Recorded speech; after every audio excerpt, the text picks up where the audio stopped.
দোস্ত খুব গোপন কথা দোস্ত, তুই আয়। তো আমাদের চারজন ছাড়া তো এই কথা কেউ জানতে না পারে। লাভ কিন্তু আমাদের হবে না, তোর বাপের হবে। দোস্ত তুই এখানে বস। দোস্ত একটু পাড়া সরা বসি তাড়াতাড়ি গুলি আসছে না, তুই শুধু কাজের সময় বলিস তাড়াতাড়ি কর তাড়াতাড়ি কর। আমার আব্বার কি লাভ হবে সে বিজ্ঞানটা তুই তাড়াতাড়ি কত। তোর আব্বার না তো ওর আব্বার। ওর আব্বা তোর আব্বার মতো।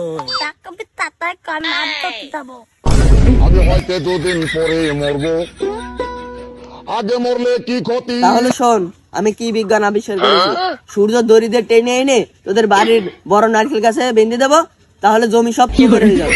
কিন্তু শুনিলাম ইংরেজি স্যারের কাছে সূর্য অনেক গরম, সূর্যের কাছে গেলে ঝলসে পাল্টা হয়ে যায় শুনিলাম। এই তুই শুধু মিথ্যে কথা বলিস, আমার স্পষ্ট মনে আছে তুই সেদিন স্কুলে যাসনি। আচ্ছা তাহলে বাদ, সূর্য বাদ। চাঁদ এই নে, তোদের ওই যে ঘরের ঢালাই আছে না ছাদ, ওই কেনে দড়ি দিয়ে বেঁধে ঢালাই মেরে দিবানি। তারপর দিয়ে তুই ওই ফুটো মেরে তারপরে লিখে দিবি যে সৌজন্যে তারেক বিজ্ঞানী, এরম লিখে দিবি, বুঝছিস? কিন্তু আমাদের বাড়ি তো ছাদের না, আমাদের বাড়ি টিনের। ওই ঢালাই বেড়াই না দিয়ে আঠা দিয়ে মারি দিলে হয় না?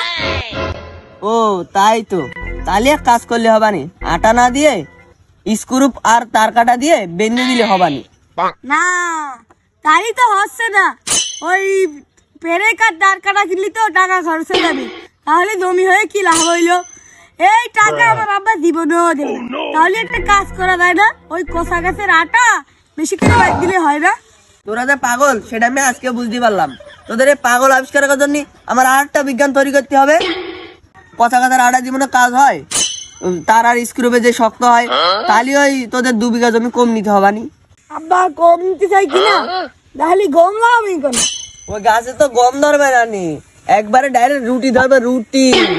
আর এই যে আমি পাগল ঠিক করার জন্য একটা নতুন আবিষ্কার করছি মেশিন, সে তোদেরও ডাক পড়বানি, তোরা চলে আসিস।